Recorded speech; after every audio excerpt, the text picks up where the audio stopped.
পঞ্চমীর সন্ধ্যা সন্তোষ মিত্র স্কোয়ারের পুজো প্রাঙ্গণে রীতিমতো জনজোয়ার দেখতে পাওয়া যাচ্ছে। তবে নতুন করে এই সন্তোষ মিত্র স্কোয়ারের পুজো উদ্যোক্তাদের সঙ্গে পুলিশের একটা টানাপোড়েনের পরিস্থিতি তৈরি হয়েছে।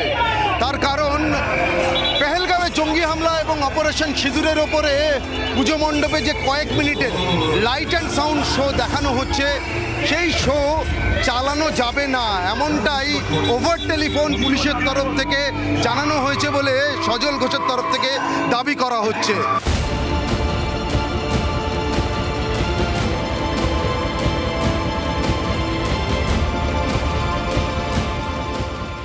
অডিও ভিজুয়ালের ওপর পুলিশের চিঠি গেছে তাদের কাছে, তারা পুলিশ আমাকে ব্যক্তিগতভাবে ওভার টেলিফোন জানিয়েছেন চালাতে দেব না, নয় চালানো যাবে না। দুটো কথার কি অর্থ হয় আমি জানি না, আপনারা বুঝুন। 90 বছরের পুজো।